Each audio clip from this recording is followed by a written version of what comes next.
அதன் ஒரு பகுதியாக தான் திமுகவுடைய ஆதரவு ஊடகங்கள் களத்தை அப்படியே தாவேகா பாஜகன்னு கட்டமைக்க பார்க்குறாங்களோ அப்படின்ற ஒரு சந்தேகம் நம்மளுக்கு இருந்தது. ப்ரிவென்டிவ் டிடென்ஷன் சொல்லிட்டு டைமிங் எதுவுமே மென்ஷன் பண்ணாமல் இதுக்கும் ஒரு போலீஸ் அதிகாரியாக இருந்த அண்ணாமலை அவர்களுக்கே கடுப்பு வர அளவுக்கு தான் இவங்க நடந்திருக்காங்க அப்படின்னா இதில் நிச்சயமாக அரசு தரப்பு இந்த வாதத்தை சரியாக கையாளவில்லை, இந்த பிரச்சனையை சரியாக கையாளவில்லையோ அப்படின்ற ஒரு கேள்விதான். ஹிந்தி படித்தாலே, ஹிந்தி தெரிந்த ஒருத்தன் ஹிந்தியை தாய்மொழியாக கொண்ட ஒருவன் பானிபூரி விற்கிறான் அப்படின்றதுக்காக ஹிந்தி படித்தாலே நீ பானிபூரி தான் விற்கணும்னு அவசியம் கிடையாது. உதாரணத்திற்கு இங்கிலாண்டில் பார்த்தீங்கன்னா பிச்சைக்காரன் இங்கிலீஷில் பேசுவான். அதனால் இங்கிலீஷ் படிச்சுட்டே அவன் பிச்சை தான் போய் எடுக்கிறான், அதனால இங்கிலீஷ் படிக்க வேணாம் அப்படின்னு சொல்கிறது எவ்வளோ அபத்தமான ஒரு விஷயமாக இருக்குமோ அந்த மாதிரி தான் இது. அது என்னன்னு தெரில நேயர்களே. நம்ம டிஎன் டாக்ஸில் எழுதுறதாகட்டும், இல்லை பேசுகிறதாகட்டும், பேட்டியில் சொல்கிறதாகட்டும் மோஸ்ட்லி கரெக்டாக அரசியல் காலத்தில் நடந்தது. நம்மளுக்கே கொஞ்சம் ரொம்ப பெருமையாக இருக்குது அப்படின்னு தான் சொல்லணும். நீங்களும் வேணால் பாருங்கள், பழைய வீடியோஸ்லாம் எடுத்து பாருங்கள். நம்ம நிறைய இடத்துல வந்துருக்குது. நேற்று தாங்க ஒரு வீடியோ நம்ம போட்டோம். அதாவது விஜய் அவர்களை அண்ணாமலை போட்டு லெஃப்ட் ரைட்டுன்னு வாங்கி முடிச்சாருல்ல, அதில் கடைசியில் ஒரு வார்த்தையை நம்ம சொல்லியிருந்தோம்.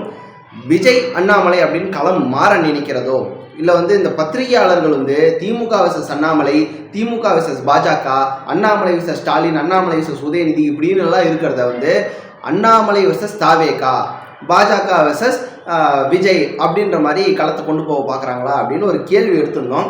நல்ல வேலை அந்த மாதிரி எதுவும் நடக்கலை. திமுகவே வாலண்டரியா வண்டியில் ஏறின மாதிரி இப்போ திருப்பி மீண்டும் அப்படியே திமுக விசஸ் பாஜக அப்படின்றது போயிடுச்சு. நேற்று பார்த்தீங்கன்னா அண்ணாமலை அவர்கள் பொழந்து கட்டது எல்லாருமே அது ஒரு ஹாட் டாப்பிக்காக போயிருந்துச்சு. தளபதியோட ஃபேன்ஸுக்கு தான் கொஞ்சம் கடுப்பாயிடுச்சு அப்படின்னு நினைக்கிறேன். ஏன்னா ட்விட்டர்லலாம் போயிட்டு அந்த எக்ஸ் வலைத்தளத்துக்கு போயிட்டு அவங்களோட அந்த ஆர்டிஃபிஷியல் இன்டெலிஜென்ஸ் கிராக் இருக்குல்ல, அதுக்கிட்ட அண்ணாமலை பற்றி ஏதாவது வருமா அப்படின்னு அவங்களும் கேட்க போயிட்டு அண்ணாமலை பற்றி இந்த கர்நாடகாவில் ஏதாவது பிரச்சனை இருக்கா, ஊழல் இருக்கா, அது இதுன்ற மாதிரி ஏதோ ஒன்று கேட்க போயிட்டு கிராக் என்ன சொல்லிடுச்சுன்னா, அண்ணாமலைக்கிட்ட எந்த விதமான பிரச்சனையும் இல்லை, கர்நாடகாவில் அவங்க சிங்கம்னு வேற கூப்பிடுவாங்க அப்படின்ட்டு இருக்கிற இடத்துல ஒரு மசாலாவை ஒரு ஃபயரை ஆட் பண்ணி விட்டுருச்சு. தளபதி ஃபேன்ஸ் இது என்னடா நம்மளுக்கு சோதனை அப்படின்ட்டு கப்சிப்புன்னு ஆன கணக்காக தான் போச்சு. ஆக்சுவலாக அண்ணாமலை என்னவோ நல்லபடியாக தான் பேசியிருந்தாரு. பிரச்சனைன்னு பார்த்தீங்கன்னா திமுக வர்சஸ் பாஜகன்னு போயின்னு இருந்துச்சு.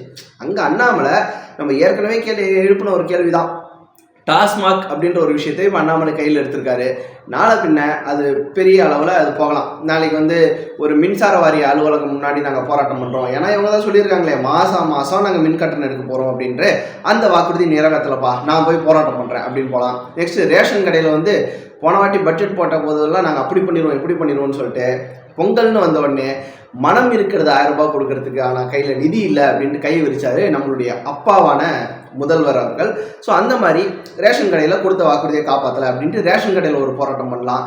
ஒவ்வொரு அரசு அலுவலகமாக போயிட்டு எல்லாமே மக்களை பாதித்த ஒரு விஷயந்தான். ஒவ்வொரு அரசு அலுவலகமாக போயிட்டு நான் போராட்டம் பண்ணுறேன் அப்படின்ட்டு பாஜக ஆரம்பிச்சிருக்கலாம்.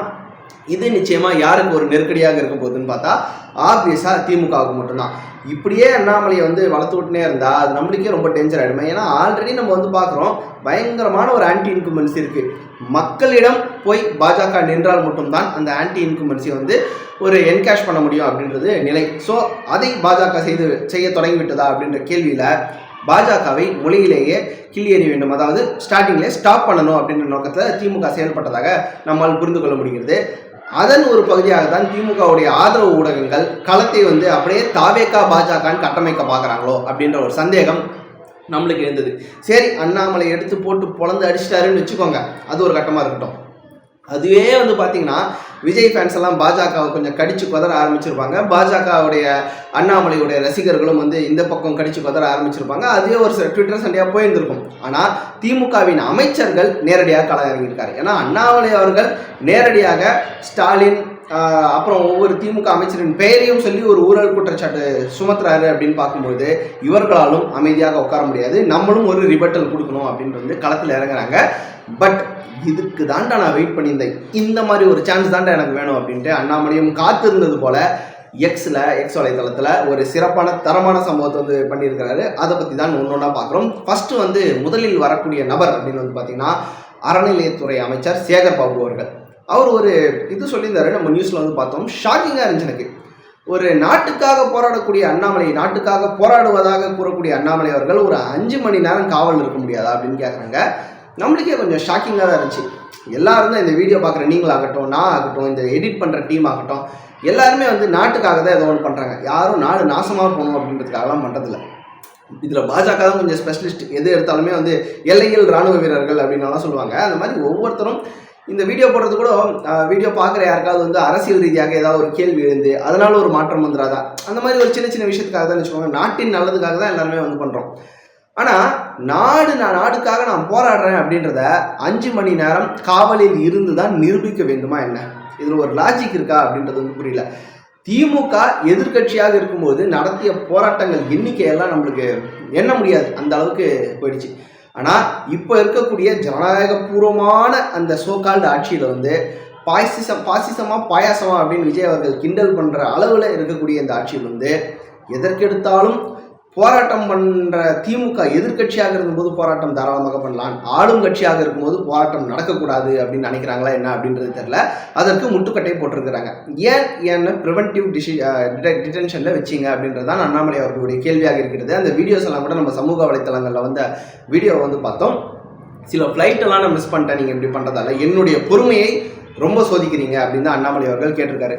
ஸோ இதெல்லாம் வச்சு பார்க்கும்போது தெளிவான ஒரு இன்ஸ்ட்ரக்ஷன் கொடுத்துருக்காங்களா இல்லையா அப்படின்றதான் கேள்வி. நாங்கள் ஒரு முற்றுகை போராட்டம் நடத்த போகிறோம் அப்படின்னு சொன்னால் நிச்சயமாக அரசு அலுவலகங்களை எல்லாம் முற்றுகை பண்ண முடியாது, நம்மளால புரிஞ்சுக்க முடியுது.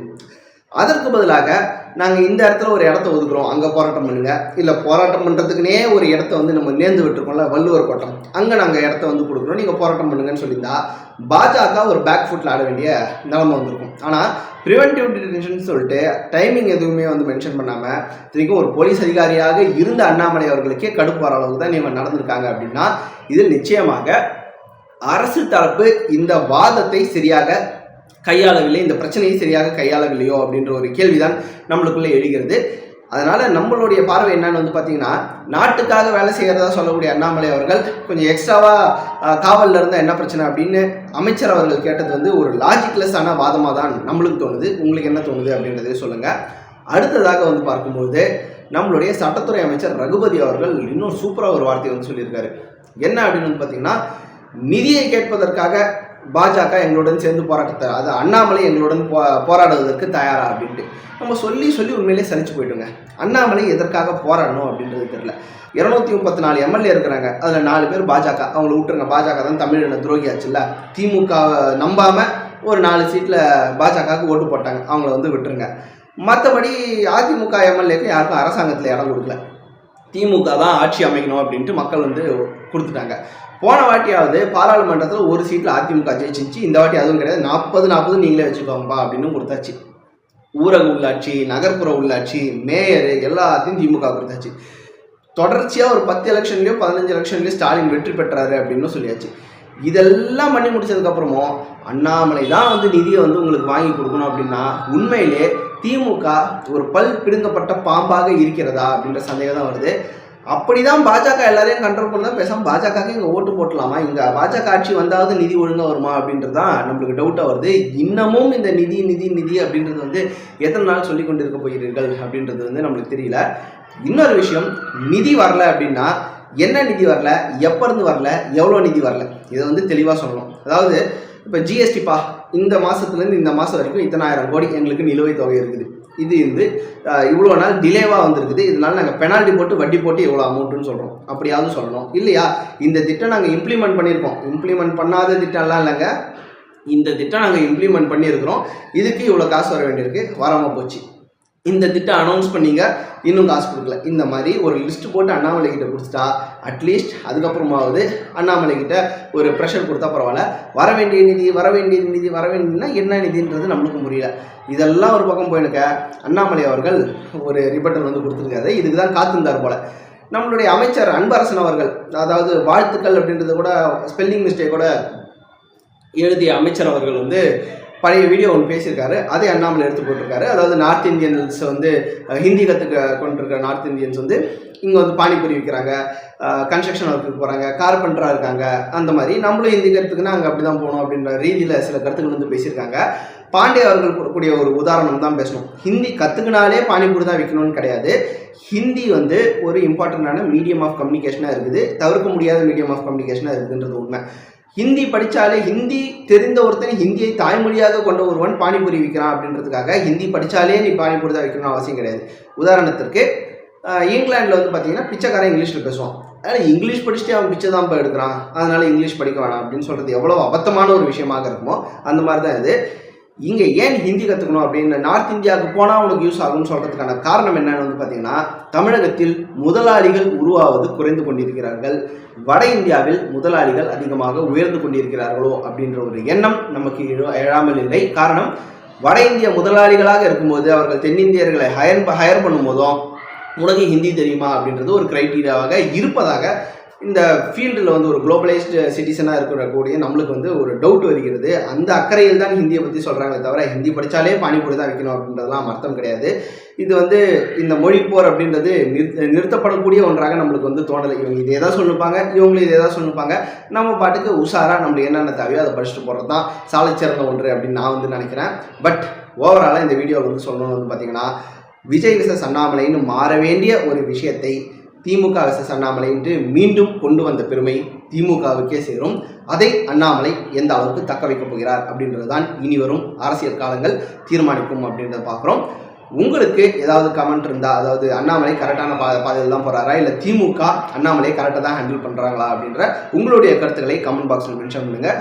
மீண்டும் இன்னொரு வீடியோவில் சந்திப்போம். நன்றி.